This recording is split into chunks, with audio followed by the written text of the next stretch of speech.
Reading from board, Srim Bhagavatam, first canto, chapter 17, 10 and 11. It's quite a lengthy purport. So,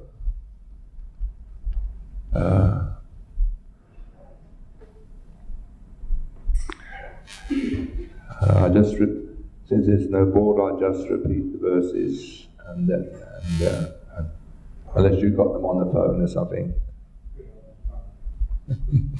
Okay.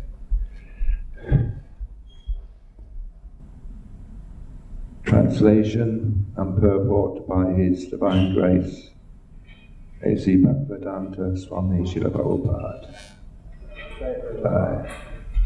O chaste one, the King's good name, duration and life, and good rebirth vanish when all kinds of living entities are terrified by the miscreants in his kingdom.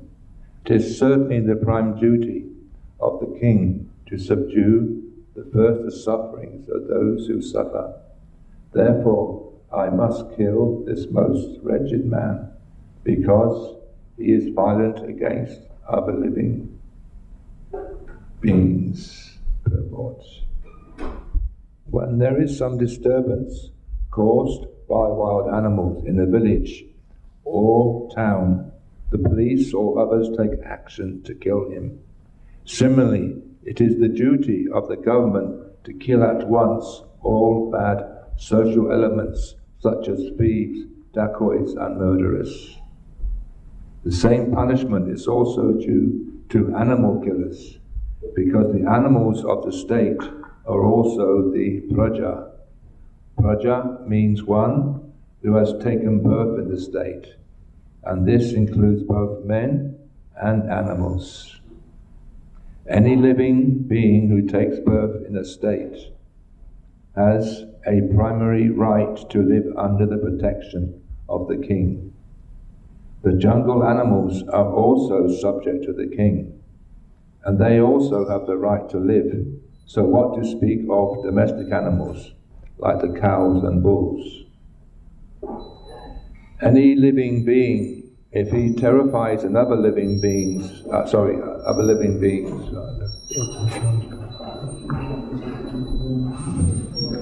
is such a wretched subject, and the king should at once kill such a disturbing element.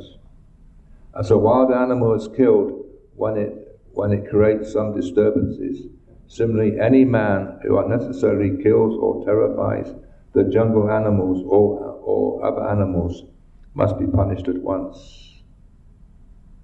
By the law of the Supreme Lord, all living beings, in whatever shape they may be, are the sons of the Lord, and no one has any right to kill another animal unless it is ordered by the codes of natural law. The tiger can kill a lower animal for his subsistence, but a man cannot kill an animal for his subsistence. That is the law of God, who has created the law that a living being subsists by eating another living being. Thus the vegetarians are also living by eating another living being. Therefore the law is that one should live only by eating specific living beings as ordained by the law of God. The Upanishad directs that one should live by the direction of the Lord, and not by one's sweet will. A man can subsist on varieties of grains, fruits, and milk ordained by God, and there is no need for animal food, save except in particular cases. The illusion king or executive head, even though sometimes advertised as a great philosopher and learned scholar, will allow slaughterhouses in the state without knowing that torturing poor animals clears the way to hell, for such foolish kings or executive heads. The executive head must always be alert to the safety of the prajas, both men and animal, and inquire whether a particular living being is harassed at any place by any other living being. The harassing living being must be at once be caught and put to death, as shown by Maharaj Parikshit. The people's government, or government by the people, should not allow killing of innocent animals by the sweet will of foolish government men. They must know the codes of God as mentioned in the revealed scriptures. Maharaj Parikshit quotes here that according to the codes of God, the irresponsible king or state executive jeopardizes his good name, duration of life, power and strength, and ultimately a progressive march towards a better life and salvation after death. Such foolish men do not even believe in the existence of the next life. Well, commenting on this particular verse, we have in our presence a statement of a great modern politician who recently died and left his will, which discloses his poor fund of knowledge of the codes of God mentioned by Maharaj Parikshit.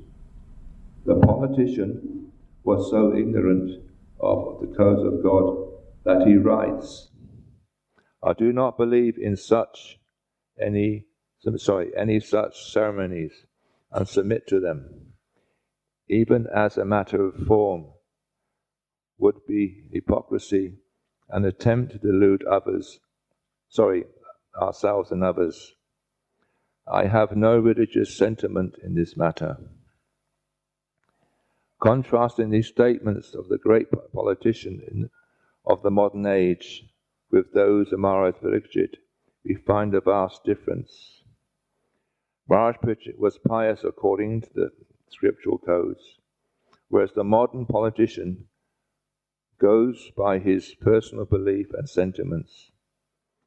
Any great man of the material world is, after all, a conditioned soul, and he is bound by his hands and feet by the ropes of material nature. And still, the foolish, conditioned soul thinks himself as free to act by his whimsical sentiments. The conclusion is that the people at the time of Maharaj Parikshit were happy, and animals were given proper protection, because the executive head was not a whimsical or ignorant of God's law. Foolish, faithless creatures try to avoid the existence of God, of the Lord, and proclaim themselves secular at the cost of valuable human life. Human life is especially meant for knowing the science of God, but the foolish creatures, especially in this age of Kali, instead of knowing God scientifically, make propaganda against religious belief as well as the existence of God, even though they are always bound by the laws of God, by the symptoms of birth, death, old age, and disease. Om Gyanarannasya Ganasya Tatsamyena Tasmai Shri Gure Namaha. I was born a dark instrument, a spiritual master, mind that taught the transcendental knowledge. Jai. So, this purport, the essence is actually is protection. Protection for all living animals and human beings. And especially for those, like the animals, they should be protected because, as it says in the purport, They are part of the kingdom. And so ultimately the human beings, they also are protected, but how are they protected? The devotees and the conditioned souls, how they're protected. First of all,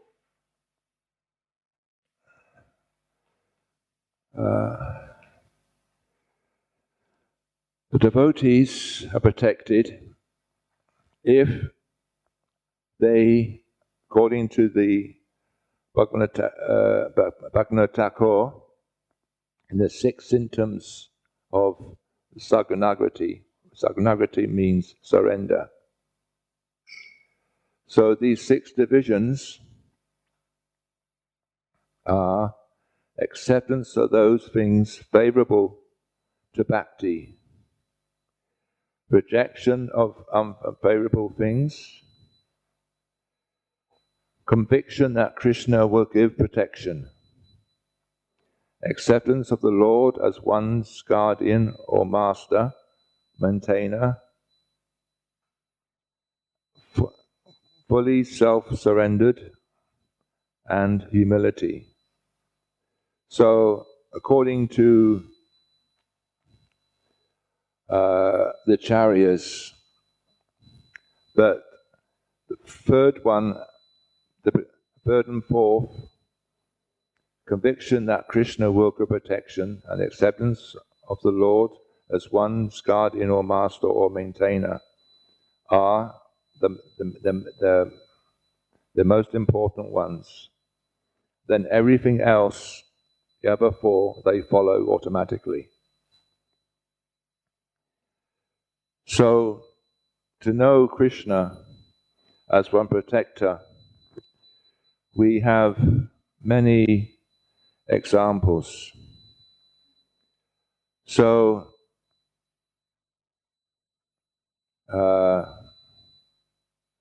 we know that Draupadi, when she was dragged by her hair in the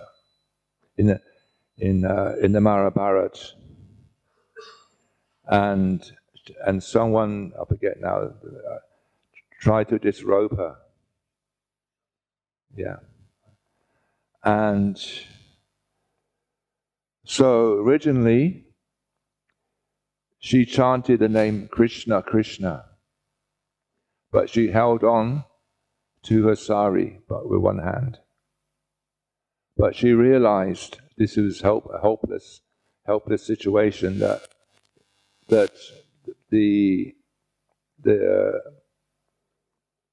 it wasn't holding on to the sari, wasn't helping. So she completely let go and raised both her hands and shouted Krishna, Krishna. And then the unlimited sari came. So from that we can learn, while chanting the name of Krishna, if we're holding on to something as dear as the sari in our hearts, Krishna will not help us. We have to fully surrender to Krishna. And this surrender is epitomized by Lord Chaitanya, as we wonderfully heard from Prajna Prabhu the other day, that Lord Chaitanya is the crest jewel of all renunciation. He renounced his Godhead, and he came as a devotee to show us by personally how to surrender to Krishna.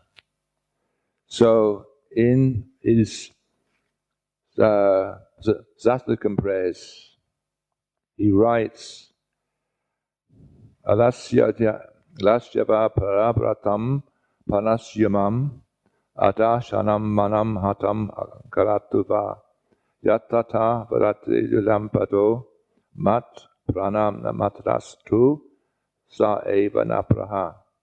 I know one but Krishna as my Lord, and he shall remain even if he handles me roughly by his embrace or makes me broken-hearted by not being present before me.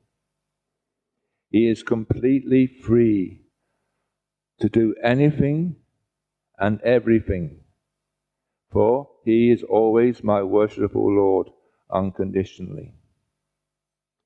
So this is God incarnate as a devotee, saying that surrender should be unconditional,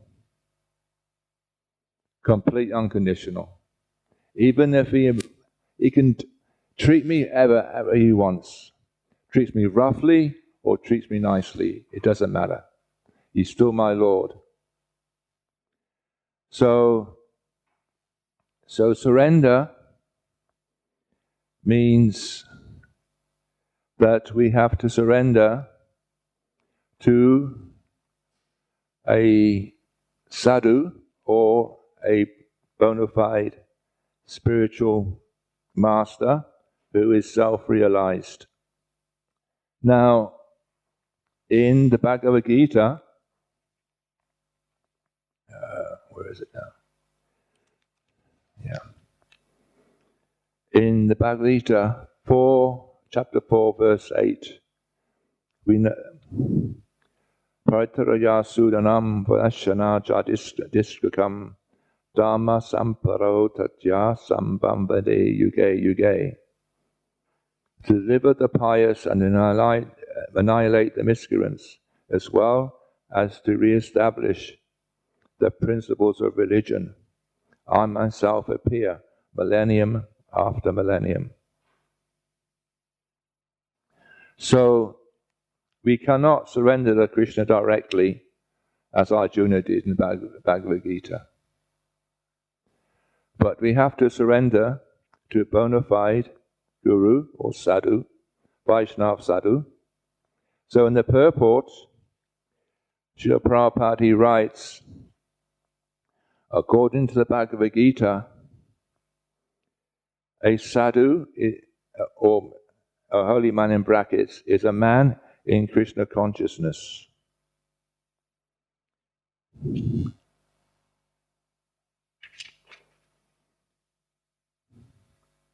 A person may be irreligious, but if he has the qualification of Krishna consciousness, wholly and fully, he is to be understood to be a sadhu. And also, so this is a sadhu that he is he is a man in Krishna consciousness, and he is fully surrendered to Krishna. And this surrender means also that, as I said, as Lord Chaitanya has said, not me, but Lord Chaitanya has said, how whatever Krishna wants, how he treats me. Now, the highest example of this is in, where is it now? Yeah.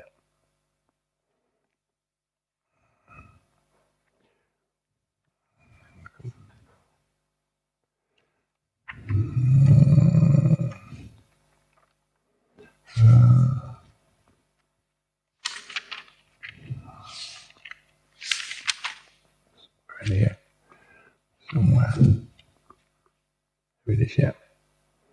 So, surrender can generally, if it's not complete surrender, as I've heard said, and I repeat it to myself, that if it's not complete surrender, it's either conditional, artificial, or partial.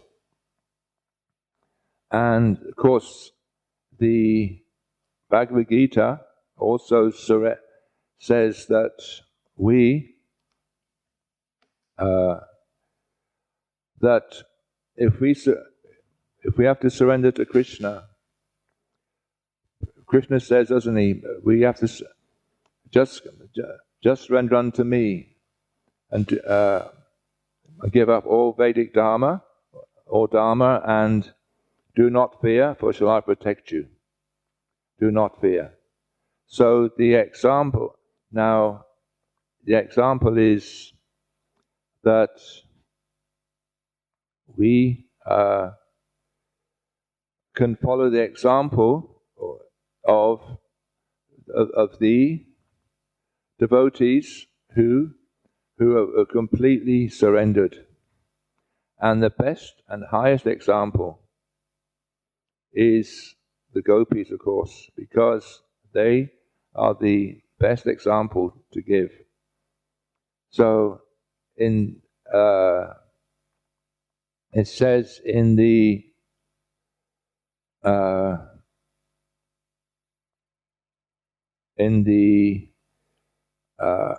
this is from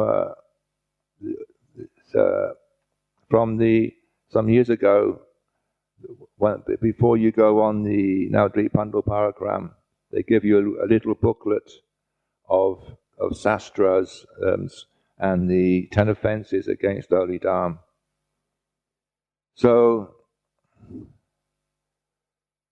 it says in the book, it's under this section, complete surrender. It said the gopis had forsaken everything for the sake of rendering loving service to Krishna, and for the sake of giving all pleasure and enjoyment to the senses of Krishna. They render loving service to him only for his enjoyment.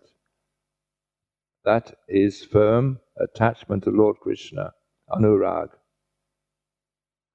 It is spotlessly pure, like a clean cloth that has no stain. Thus, it is not the slightest tinge of lust in the gopis' love. Their relationship with Krishna is always for the sake of his enjoyment. And the gopis do not care for their own pleasures or pain.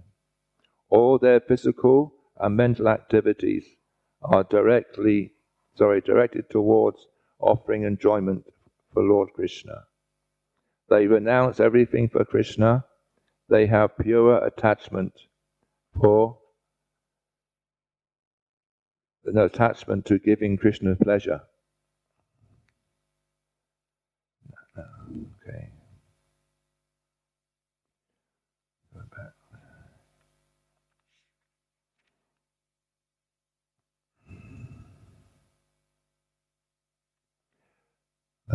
Where's it now?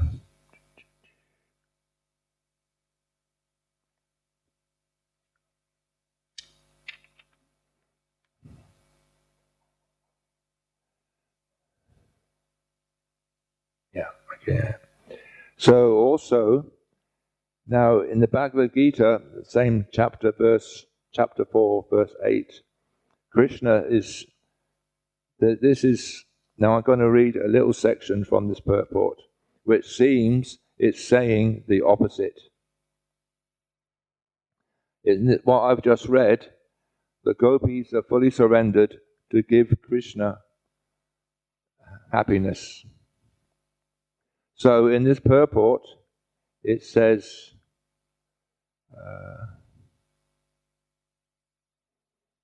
where is it now?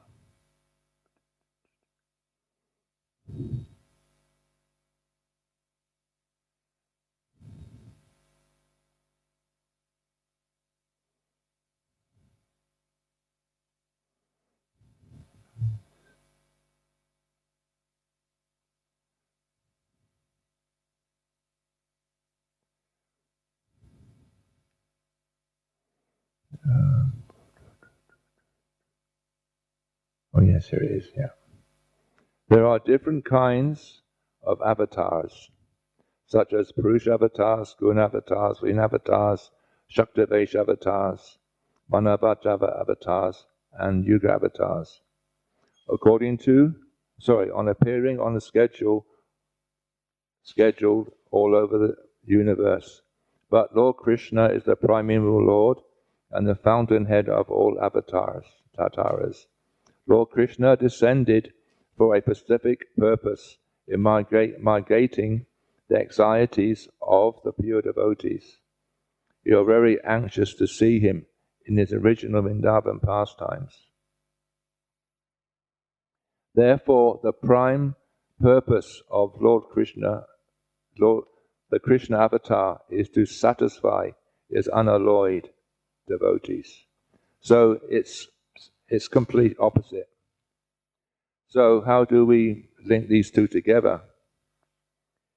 We link them together when the pure devotees see Krishna is satisfied. Krishna, he gets satisfaction, and when he gets satisfaction, and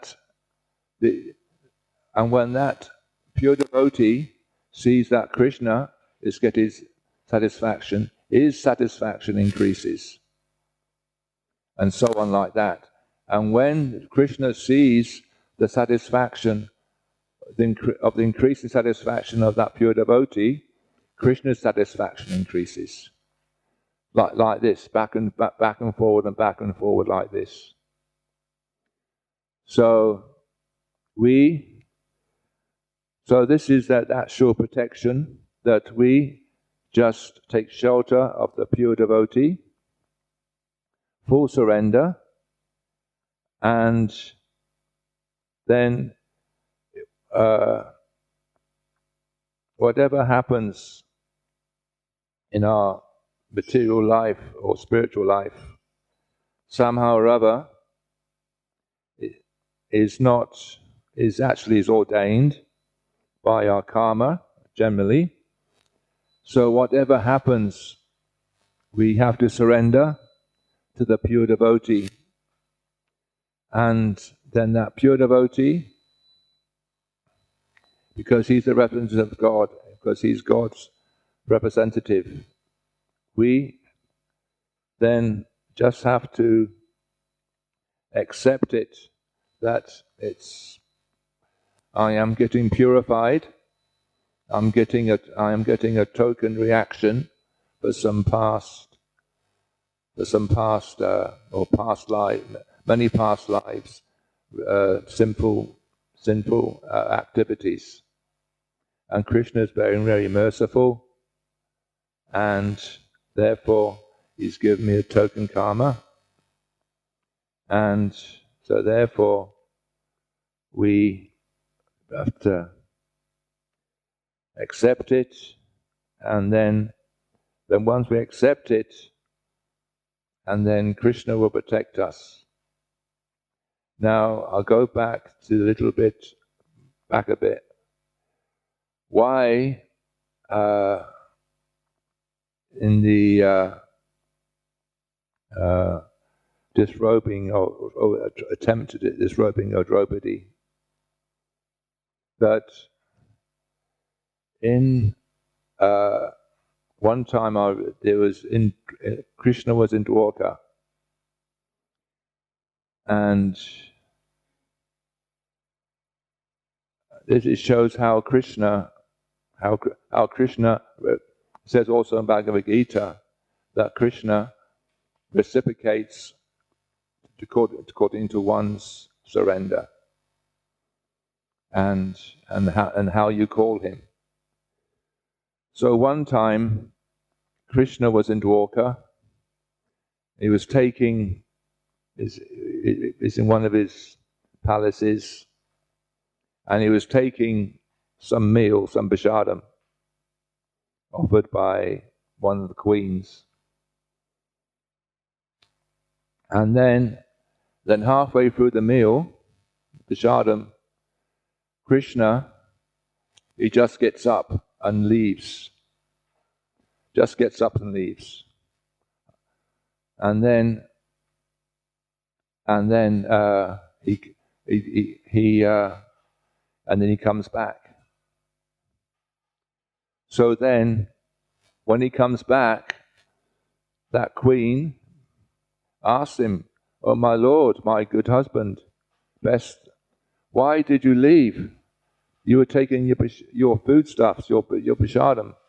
He said, "My devotee was calling me, so I had to go, because they were in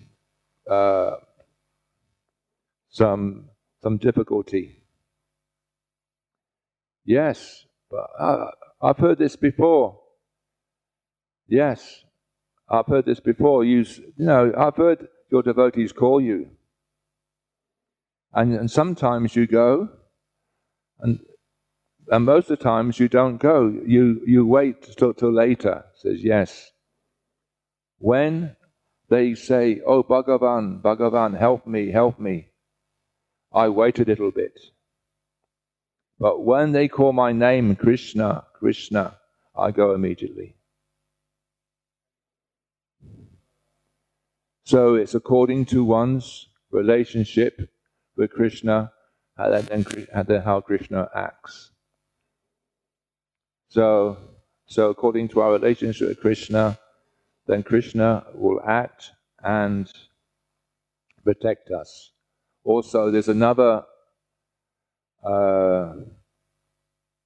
how Krishna protects in the Bhagavatam. We heard of Jad Bharat. We know Jad Bharat. So we know he was, previous life, he was Bharat Maharaj, and because of his attachment to a baby deer, he took a deer's body. But even the deer's body, he was not associating with the other deers. He was going to the ashram of his guru and listening to topics about Krishna, even though he was in the deer's body. So the next birth is Jad Bharat. So one day there were some dacoits wanted to sacrifice something to Ma Kali. And so they saw him.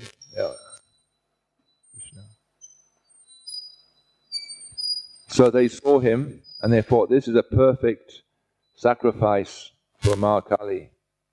So they kidnapped him and they were about to they're about to cut his head off in front of Ma Kali. But Ma Kali is actually a devotee of Krishna. And she recognized, oh, this is one of my Lord's devotees. And she jumped out from the murti, and she actually killed all the dacoits. So this is also how Krishna protects the devotees. So, and of course, the best protection for devotees is at all times is to chant Hare Krishna, Krishna Krishna, Hare Hare, Hare Ram, Ram Ram, Hare Hare. Okay.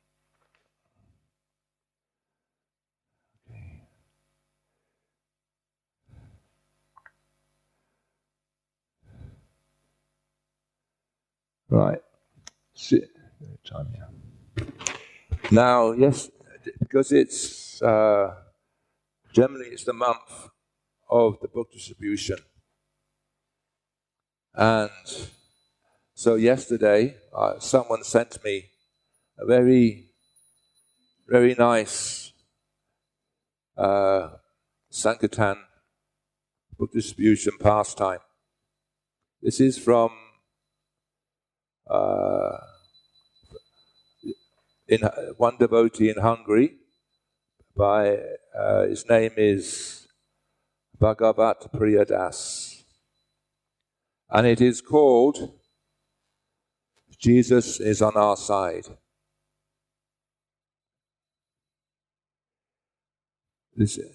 I'll start from the top. Jesus is on our side from a devotee who is disputing Bhagavad Gita and other books in Hungary. I was going door to door, and a lady opened her door and showed me, and I showed her books. She invited me in and said she would get me a donation for me. I was astounded at what I saw in her house. It was a beautiful picture of Jesus Christ, 2.5 meters high, about 7 foot tall. I was awed. It was so nice. And the lady returned and saw me appreciating the picture. She said, I think you will understand what I'm going to tell you, since you like this picture so much. 2 years ago, Jesus came to me in a dream and said, you should be a vegetarian, otherwise you won't be able to understand God. I was shocked that he came in a dream and instructed me in that way. But it was clear, so I became a vegetarian. Then 3 days ago, he came to me again and said, in 3 days a monk is coming to you with books. Take them. And now here you are, right on time. And she brought all the books I had. I was so happy to hear this, that Jesus was. So this is only one pastime of the Sankirtan devotees. I'm sure there's a lot more because of the we can't. I'm sure Goldroom has got loads because he's doing door to door, and he's got loads, and other devotees have. So we can see, because also Jesus is also a Shaktavesh avatar, devotee of Krishna. So I'll stop there. Any questions, comments?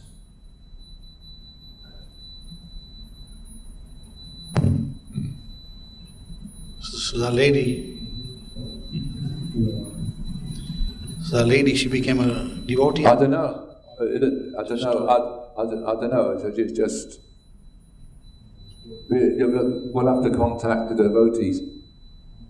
We'll have to somehow get in contact and ask if there's some follow-up afterwards. Because there should be some follow-up afterwards. Hare Krishna. Thank you for your class, Prabhu. I had a question. You're talking about, you referenced the 9 processes of, no, not 9 processes, but the process of Sharanagati, I think the 6. Yeah, it's the 6 items. Yeah, items of Sharanagati.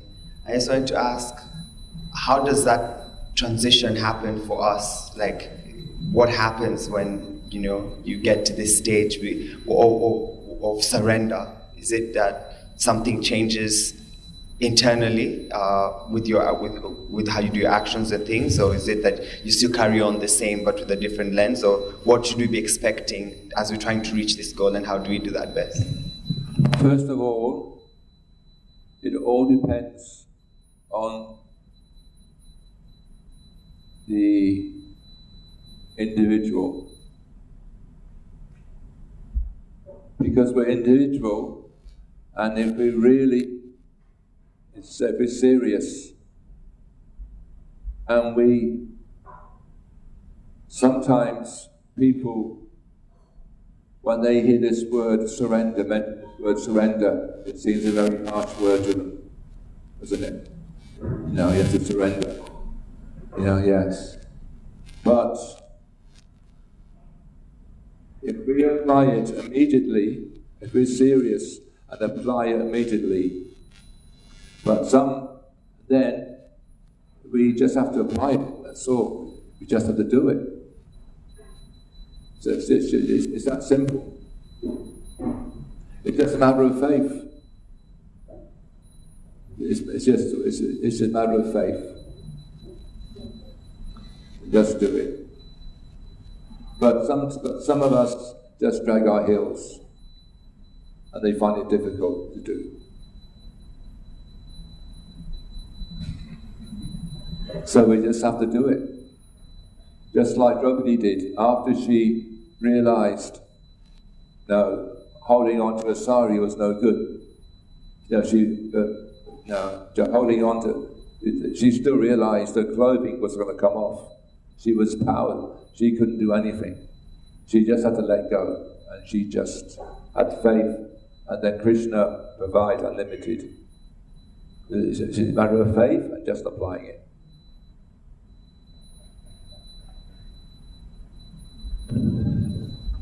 Just on that point, I was just reading the introduction to Shivaram Maharaj's new book, and he mentions this about applying. He says that the way to surrender is when you're attentive in your spiritual practice, then you experience Krishna more, and then so attentiveness is one of the key aspects when we're attentive and apply the spiritual practice fully and sincerely. Yeah, attentiveness, yeah.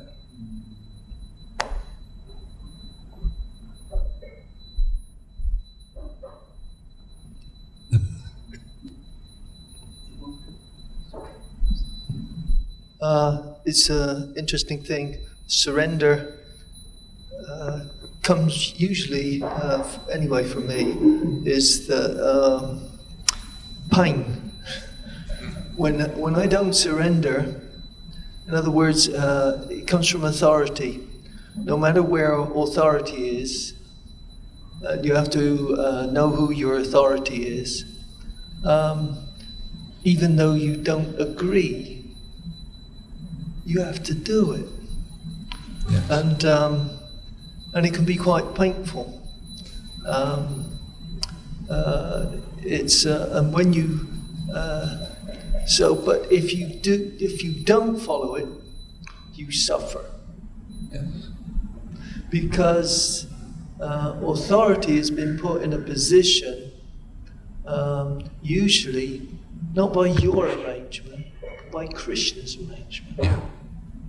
And we can, and that's the thing we should think, that whatever authority we have, as Krishna's representative. And we may not agree, and we can ask questions, but ultimately we have to do what they say. And that can be very painful. But if we don't, and we think, we just suffer. But not only that, we never know what Krishna's will is for us. If we follow, we'll know what Krishna's will is. Yeah. And so, best to know whether we agree, disagree under the modes of material nature. We should try to follow authority, no matter what. Yes. Okay. Yes, I know. I can understand. Because when I was, some years ago, when Sukadev was, then he was called vice president, we had one visiting sadhu from Vrindavan.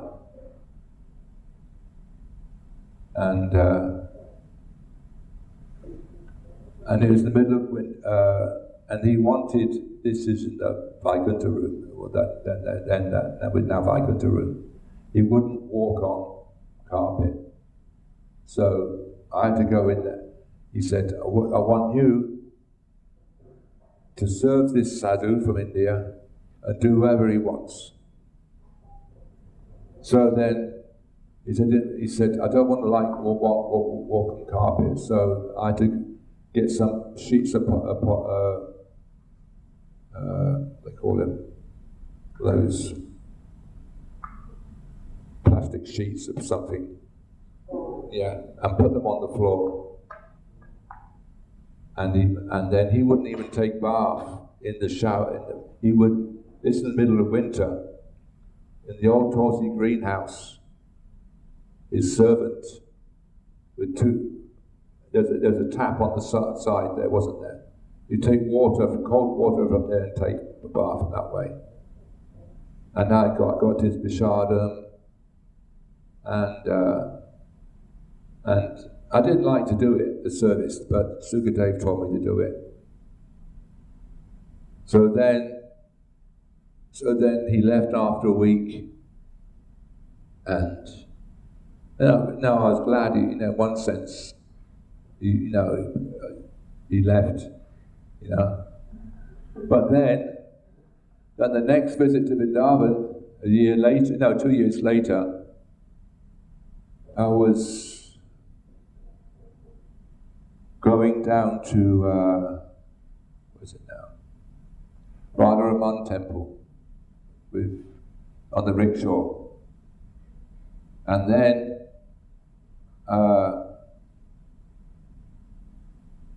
I saw the same sadhu come out at some other temple, and he said something in Brij Bhasha, and the rickshaw wallah stopped, and because he said, "I remember you served me in the manner, didn't you?" He said, "Yes, Maharaj, I did, yes." He said, "You served me nicely. I know you didn't like to do it, but you served me nicely. Please come into the temple and take some Abhishad." So we may not to do things nicely, but if we do it, Krishna sees it and he reciprocates. Yes.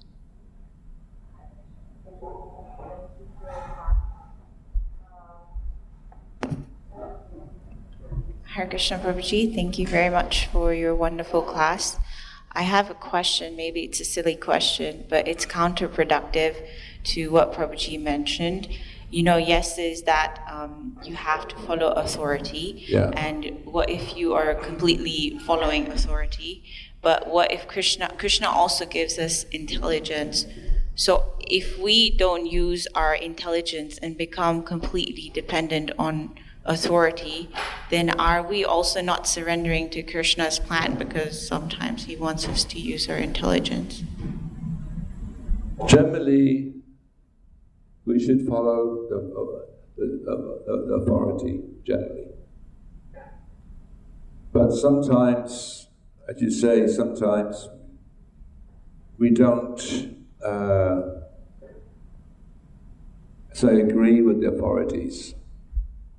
But we should still generally follow what the authorities say. If we might not like doing it, we should still generally follow it.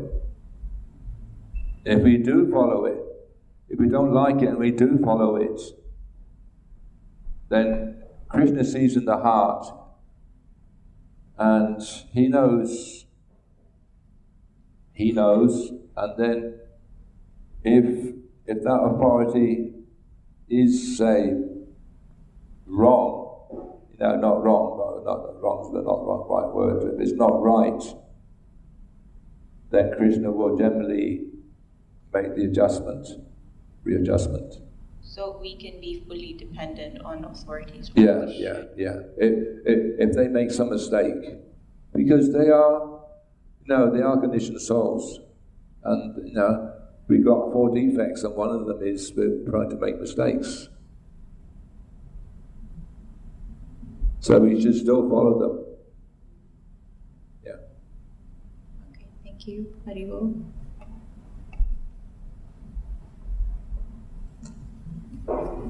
Hare Krishna. Just wanted to add to the point. Sometimes when we're progressing in our devotional service in ISKCON, we don't have just one authority. Guru is one authority, GBC is one authority, Sankirtan leader, temple president, Siksha Guru especially. So it's we're not alone with just one authority, because there's so many decisions to make, so many things that need to be considered.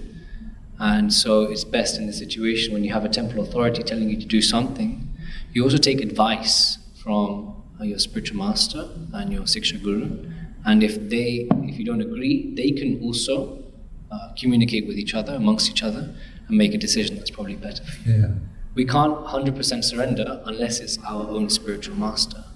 But any other authority, it's a little bit more leeway, like that.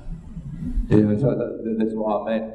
If there is some mistake, then Krishna will make the adjustment, as you said, through the spiritual master or the Shiksha Gurus. Yeah, they make some adjustment.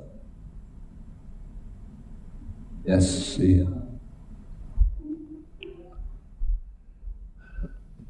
Just on that point, when we do the Guru Disciple course, and they talk about Guru Pradashaya, and they give the Shiksha Guru on an equal level with the Diksha Guru, as as being none different from the main Guru, Lord Nityananda, then how do we know, can we discriminate on who's to follow and who's to get leeway from?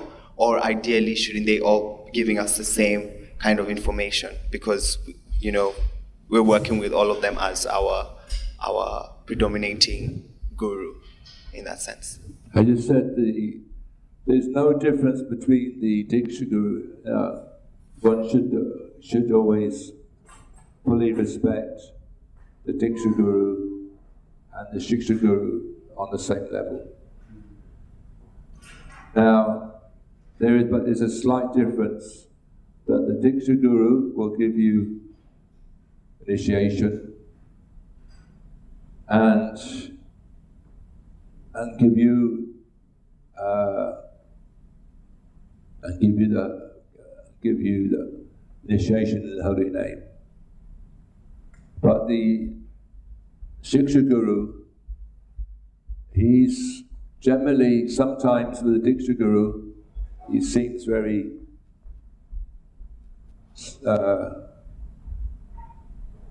because he's our guru, so he's like a bit back.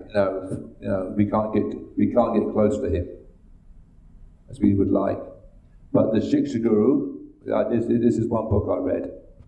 The Shiksha Guru, we still have the same respect, for equal respect, but he's more friendly. He's more approachable.